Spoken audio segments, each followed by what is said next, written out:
Hospital, class fellows, hostel, روم mates اور friends. ہاشم مبین نے اسے ڈھونڈنے کے لیے نیوز پیپر کا سہارا نہیں لیا تھا۔ میڈیا کی مدد لینے کا نتیجہ ان کے لیے رسوا کن ثابت ہوتا۔ وہ جس حد تک اس کی گمشدگی کو خفیہ رکھنے کی کوشش کر سکتے تھے کر رہے تھے، مگر وہ پولیس کی مدد حاصل کیے ہوئے تھے۔ ان کی جماعت بھی اس سلسلے میں ان کی پوری مدد کر رہی تھی۔ وہ لوگ سبیحہ تک پہنچ گئے تھے، مگر وہ یہ جان نہیں پائے تھے کہ وہ لاہور آنے کے بعد اس کے گھر گئی تھی۔ شاید یہ سبیحہ کے ان دنوں پشاور میں ہونے کا نتیجہ تھا جن دنوں امامہ اپنے گھر سے چلی آئی تھی، ورنہ شاید سبیحہ اور اس کے گھر والوں کو بھی کچھ مسائل کا سامنا کرنا پڑتا۔ مریم نے سبیحہ کو امامہ کے اپنے ہاں موجودگی کے بارے میں نہیں بتایا تھا۔ اس نے مکمل طور پر یوں ظاہر کیا تھا جیسے امامہ کی اس طرح کی گمشدگی باقی اسٹوڈنٹس کی طرح اس کے لیے بھی حیران کن بات تھی۔ چند ہفتے گزر جانے کے بعد جب امامہ کو یہ یقین ہو گیا کہ وہ ڈاکٹر ثبت علی کے ہاں محفوظ ہے اور کوئی بھی وہاں تک نہیں پہنچ سکتا، تو اس نے سالار سکندر کو فون کیا۔ وہ اس سے نکاح کے پیپرز لینا چاہتی تھی، اور تب پہلی بار یہ جان کر اس کے پیروں کے نیچے سے زمین نکل گئی کہ سالار نے تو طلاق کا حق اسے تفویض کیا ہی نہیں، اور نہ ہی وہ اسے طلاق دینے کا ارادہ رکھتا تھا۔ ڈاکٹر ثبت علی کے گھر پہنچنے کے بعد اس نے پہلی بار موبائل کا استعمال کیا تھا، اور وہ بھی کسی کو بتائے بغیر، اور سالار سے فون پر بات کرنے کے بعد اسے اپنی حماقت کا شدت سے احساس ہوا۔ اسے سالار جیسے شخص پر کبھی بھی اس حد تک اعتماد نہیں کرنا چاہیے تھا، اور اسے پیپرز کو دیکھنے میں کتنا وقت لگ سکتا تھا جو اس نے انہیں دیکھنے سے اجتناب کیا، اور پھر آخر اس نے پیپرز کی ایک کاپی فوری طور پر اس سے کیوں نہیں لی؟ کم از کم اس وقت جب وہ اپنے گھر سے نکل آئی تھی، اسے اب اندازہ ہو رہا تھا کہ وہ شخص اس کے لیے کتنی بڑی مصیبت بن گیا تھا، اور آئندہ آنے والے دنوں میں وہ اب ہر بات پر پچھتا رہی تھی۔ اگر اسے اندازہ ہوتا کہ وہ ڈاکٹر ثبت علی جیسے آدمی کے پاس پہنچ جائے گی تو وہ کبھی بھی نکاح کرنے کی حماقت نہ کرتی، اور سالار جیسے آدمی کے ساتھ تو کبھی بھی نہیں۔ اور اگر اسے یقین ہوتا کہ ڈاکٹر ثبت علی ہر حالت میں اس کی مدد کریں گے تو وہ کم از کم سالار کے بارے میں ان سے جھوٹ نہ بولتی، پھر وہ کوئی نہ کوئی راستہ نکال لیتے۔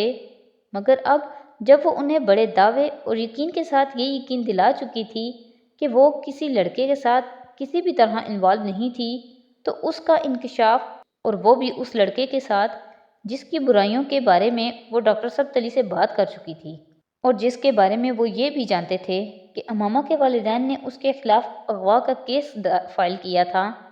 وہ نہیں چاہتی تھی کہ وہ اگر اب ثبت علی کو یہ حقائق بتانے کی کوشش کرے گی تو ان کا رد عمل کیا ہوگا، اور وہ کم از کم اس وقت تو واحد ٹھکانہ کھونے کے لیے تیار نہیں تھی۔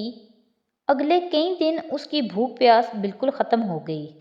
مستقبل یکدم بھوت بن گیا تھا، اور سالار سکندر، اسے اس شخص سے اتنی نفرت محسوس ہو رہی تھی کہ اگر وہ اس کے سامنے آ جاتا تو وہ اسے شوٹ کر دیتی۔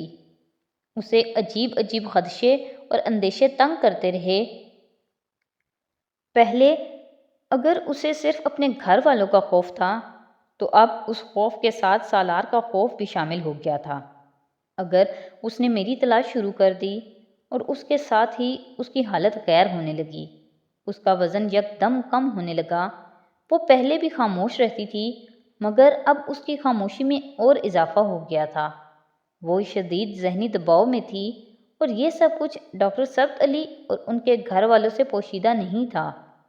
ان سب نے اس سے باری باری ان اچانک آنے والی تبدیلیوں کی وجہ جاننے کی کوشش کی، لیکن وہ انہیں ٹالتی رہی۔ تم پہلے بھی اداس اور پریشان لگی تھی، مگر اب ایک دو ہفتے سے بہت زیادہ پریشان لگتی ہو۔ کیا پریشانی ہے امامہ؟ سب سے پہلے مریم نے اس سے اس بارے میں پوچھا۔ نہیں، کوئی پریشانی نہیں، بس میں گھر کو مس کرتی ہوں۔ امامہ نے اسے مطمئن کرنے کی کوشش کی۔ نہیں، میں یہ نہیں مان سکتی۔ آخر اب اچانک اتنا کیوں مس کرنے لگی انہیں کہ کھانا پینا بھول گئی ہو؟ چہرہ زرد ہو گیا ہے، آنکھوں کے گرد ہلکے پڑنے لگے ہیں، اور وزن کم ہوتا جا رہا ہے۔ کیا تم بیمار ہونا چاہتی ہو؟ وہ مریم کی کہی ہوئی کسی بات کو رد نہیں کر سکتی تھی۔ وہ جانتی تھی کہ اس کی ظاہری حالت دیکھ کر کوئی بھی اس کی پریشانی کا اندازہ بآسانی لگا سکتا ہے، اور شاید یہ اندازہ بھی کہ یہ پریشانی کسی نئے مسئلے کا نتیجہ تھی، مگر وہ اس معاملے میں بے بس تھی۔ وہ سالار کے ساتھ ہونے والے نکاح اور اس سے متعلقہ خدشات کو اپنے ذہن سے نکال نہیں پا رہی تھی۔ مجھے اب اپنے گھر والے زیادہ یاد آنے لگے ہیں۔ جو دن گزر رہے ہیں وہ مجھے زیادہ یاد آ رہے ہیں، امامہ نے مدھم آواز میں اس سے کہا، اور یہ جھوٹ نہیں تھا، اسے واقعی اب اپنے گھر والے بہت زیادہ یاد آنے لگے تھے۔ وہ کبھی بھی اتنا لمبا عرصہ ان سے الگ نہیں رہی تھی، اور وہ بھی مکمل طور پر اس طرح کٹ کر۔ لاہور ہاسٹل میں رہتے ہوئے بھی وہ مہینے میں ایک بار ضرور اسلام آباد جاتی، اور ایک دو بار وسیم یا ہاشم مبین لاہور اس سے ملنے چلے آتے، اور فون تو وہ اکثر ہی کرتی رہتی تھی، مگر اب یک دم اسے یوں لگنے لگا تھا جیسے وہ سمندر میں موجود کسی ویران جزیرے پر آ بیٹھی ہے، جہاں دور دور تک کوئی تھا ہی نہیں، اور وہ چہرے جن سے اسے سب سے زیادہ محبت تھی وہ خوابوں اور خیالوں کے علاوہ نظر نہیں آ سکتے تھے۔ پتہ نہیں مریم اس کے جواب سے مطمئن ہوئی یا نہیں، مگر اس نے موضوع بدل دیا۔ شاید اس نے سوچا ہوگا اس طرح اس کا ذہن بٹ جائے گا۔ ڈاکٹر ثبت علی کی 3 بیٹیاں تھیں، مریم ان کی تیسری بیٹی تھی۔ ان کی بڑی دونوں بیٹیوں کی شادی ہو چکی تھی، جبکہ مریم ابھی میڈیکل کی تعلیم حاصل کر رہی تھی۔ ڈاکٹر ثبت علی نے امامہ کو اپنی بڑی دونوں بیٹیوں سے بھی متعارف کروایا تھا۔ وہ دونوں بیرون شہر مقیم تھیں اور ان کا رابطہ زیادہ تر فون کے ذریعے ہی ہوتا تھا، مگر یہ اتفاق ہی تھا کہ امامہ کے وہاں آنے کے چند ہفتوں کے دوران وہ دونوں باری باری کچھ دنوں کے لیے وہاں آئی تھیں۔ امامہ سے ان کا رویہ مریم سے مختلف نہیں تھا۔ ان کے رویے میں اس کے لیے محبت اور مانوسیت کے علاوہ کچھ نہیں تھا، لیکن امامہ کو انہیں دیکھ کر ہمیشہ اپنی بڑی بہنیں یاد آ جاتیں، اور پھر جیسے سب کچھ یاد آ جاتا، اپنا گھر، بابا، بڑے بھائی وسیم، اور سعد سے اس کا کوئی خونی رشتہ نہیں تھا۔ ان کی جماعت کے با اثر خاندان اپنے گھروں میں اولاد ہونے کے باوجود بے سہارا یتیم بچوں میں سے کسی ایک لڑکے کو گود میں لینے لگے تھے۔ یہ اپنی جماعت کے افراد کی مستقبل میں تعداد بڑھانے کے لیے کوششوں کا ایک ضروری حصہ تھا۔ ایسا بچہ ہمیشہ عام مسلمانوں کے بچوں میں سے ہی ہوتا اور ہمیشہ لڑکا ہوتا۔ سعد بھی اسی سلسلے میں بہت چھوٹی عمر میں اس کے گھر آیا تھا۔ وہ اس وقت اسکول کے آخری سالوں میں تھی، اور اسے گھر میں ہونے والے اس عجیب اضافے نے کچھ حیران کیا تھا۔ ہم لوگوں نے اللہ تعالیٰ کے احسانات کا شکر ادا کرنے کے لیے سعد کو گود لیا ہے، تاکہ ہم بھی دوسرے لوگوں پر احسانات کر سکیں اور نیکی کا یہ سلسلہ جاری رہے۔ اس کی امی نے اس کے استفسار پر اسے بتایا، تم سمجھو وہ تمہارا چھوٹا بھائی ہے۔ تب اسے اپنے بابا اور امی پر بہت فخر ہوا تھا۔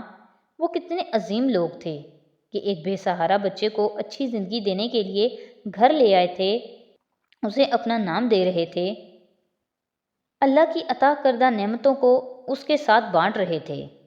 اس نے تب غور نہیں کیا تھا کہ ایسا ہی ایک بچہ اس کے تایا اعظم کے گھر پر بھی موجود تھا، ایسا ہی ایک بچہ اس کے چھوٹے چچا کے گھر پر کیوں تھا، ایسے ہی بہت سے دوسرے بچے ان کے جاننے والے کچھ اور با اثر خاندانوں کے گھر پر کیوں تھے۔ اس کے لیے بس یہی کافی تھی کہ وہ ایک اچھا کام کر رہے تھے۔ ان کی جماعت ایک اچھے کام کی ترویج کر رہی تھی۔ یہ اس نے بہت بعد میں جانا تھا کہ اس اچھے کام کی حقیقت کیا تھی۔ سعد اس سے بہت مانوس تھا۔ اس کا زیادہ وقت امامہ کے ساتھ ہی گزرتا تھا۔ وہ شروع کے کئی سال امامہ کے کمرے میں اس کے بیڈ پر ہی سوتا رہا۔ اسلام قبول کر لینے کے بعد میڈیکل کالج سے وہ جب بھی اسلام آباد آتی، وہ سعد کو حضرت محمد صلی اللہ علیہ وسلم کے بارے میں بتاتی رہتی۔ وہ اتنا چھوٹا تھا کہ کسی چیز کو منطقی طریقے سے نہیں سمجھایا جا سکتا تھا، مگر وہ اس سے صرف ایک بات کہتی رہی، جیسے اللہ ایک ہوتا ہے، اسی طرح ہمارے پیغمبر محمد صلی اللہ علیہ وسلم بھی ایک ہی ہیں، ان سا کوئی اور نہیں ہو سکتا۔ وہ اسے ساتھ یہ تاکید بھی کرتی رہتی کہ وہ ان دونوں کی آپس کی باتوں کے بارے میں کسی کو بھی نہ بتائے، اور امامہ یہ بھی جانتی تھی کہ اس کی یہ کوشش بیکار تھی۔ سعد کو بھی بچپن ہی سے مذہبی اجتماعات میں لے جایا جانے لگا اور وہ اس اثر کو قبول کر رہا تھا۔ وہ ہمیشہ یہ سوچتی کہ وہ میڈیکل کی تعلیم کے بعد سعد کو لے کر اپنے گھر والوں سے الگ ہو جائے گی، اور وہ یہ بھی جانتی تھی کہ یہ کس قدر مشکل کام تھا۔ اس نے گھر سے بھاگتے ہوئے بھی سعد کو اپنے ساتھ لے آنے کا سوچا تھا، مگر یہ کام ناممکن تھا۔ وہ نہیں چاہتی تھی کہ وہ اسے لاتے ہوئے خود بھی پکڑی جائے۔ وہ اسے وہاں چھوڑ آئی تھی، اور اب ڈاکٹر ثبت علی کے ہاں پہنچ جانے کے بعد اسے اس کا بار بار خیال آتا۔ اگر وہ کسی طرح اسے وہاں سے لے آتی تو وہ بھی اس دلدل سے نکل سکتا تھا، مگر ان تمام سوچوں، تمام خیالوں نے اپنے گھر والوں کے لیے اس کی محبت کو کم نہیں کیا۔ نہ اپنے گھر والوں کے لیے، نہ جلال انصر کے لیے۔ وہ ان کا خیال آنے پر رونا شروع ہوتی تو ساری رات روتی رہتی تھی۔ شروع کے دنوں میں وہ ایک الگ کمرے میں تھی اور مریم کو اس کا اندازہ نہیں تھا، مگر ایک رات وہ اچانک اس کے کمرے میں اپنی کوئی کتاب لینے آئی۔ رات کے پچھلے پہر اسے قطعاً یہ اندازہ نہیں تھا کہ امامہ جاگ رہی ہوگی، اور نہ صرف جاگ رہی تھی بلکہ رو رہی ہوگی۔ امامہ کمرے کی لائٹ آف کیے اپنے بیڈ پر کمبل اوڑھے رو رہی تھی جب اچانک دروازہ کھلا تو اس نے کمبل سے چہرے کو ڈھانپ لیا۔ وہ نہیں جانتی تھی مریم کو کیسے اس کے جاگنے کا اندازہ ہوا تھا۔ امامہ جاگ رہی ہو؟ اس نے امامہ کو آواز دی۔ امامہ نے حرکت نہیں کی، مگر پھر مریم اس کی طرف چلی آئی اور اس نے کمبل اس کے چہرے سے ہٹا دیا۔ میرے اللہ، تم رو رہی ہو؟ اور اس وقت وہ اس کے پاس ہی تشویش کے عالم میں بیڈ پر بیٹھ گئی۔ امامہ کی آنکھیں بری طرح سوجی ہوئی تھیں اور اس کا چہرہ آنسوؤں سے بھیگا ہوا تھا، مگر اسے سب سے زیادہ ندامت پکڑے جانے کی تھی۔ اس لیے تمہیں راتوں کو نیند نہیں آتی کیونکہ تم روتی رہتی ہو، اور صبح یہ کہہ دیتی ہو کہ رات کو سونے میں دقت ہوئی، اس لیے آنکھیں سوجی ہوئی ہیں۔ بس تم آج سے یہاں نہیں سوگی، اٹھو میرے کمرے میں چلو۔ اس نے کچھ برہمی کے عالم میں اسے کھینچ کر اٹھایا۔ امامہ ایک لفظ نہیں بول سکی، وہ اس وقت بے حد شرمندہ تھی۔ مریم نے اس کے بعد اسے اپنے کمرے میں ہی سلانا شروع کر دیا۔ راتوں کو دیر تک رونے کا وہ سلسلہ ختم ہو گیا، مگر نیند پر اس کا اب بھی کوئی اختیار نہیں تھا۔ اسے نیند بہت دیر سے آتی تھی۔ کئی بار مریم کی عدم موجودگی میں اس کی میڈیکل کی کتابیں دیکھتی اور اس کا دل بھر آتا۔ وہ جانتی تھی سب کچھ پیچھے رہ گیا تھا۔ صبح مریم اور ڈاکٹر ثبت علی کے گھر سے چلے جانے کے بعد وہ سارا دن آنٹی کے ساتھ گزار دیتی، یا شاید وہ سارا دن ان کے ساتھ رہنے کی کوشش کرتی تھی۔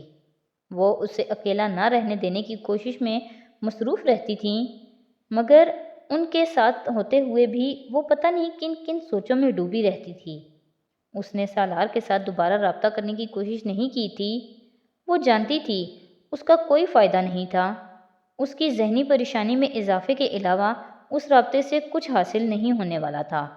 تو آج کے ایپیسوڈ یہیں پہ ختم کرتے ہیں۔ نیکسٹ ایپیسوڈ کے ساتھ کل پھر حاضر ہوں گے۔ تو اگر آپ کو میری ویڈیوز اچھی لگ رہی ہیں تو پلیز میری ویڈیوز کو لائک کریں، میرے چینل کو سبسکرائب کریں اور اپنے فیملی اور فرینڈ کے ساتھ شیئر کریں۔ بہت شکریہ۔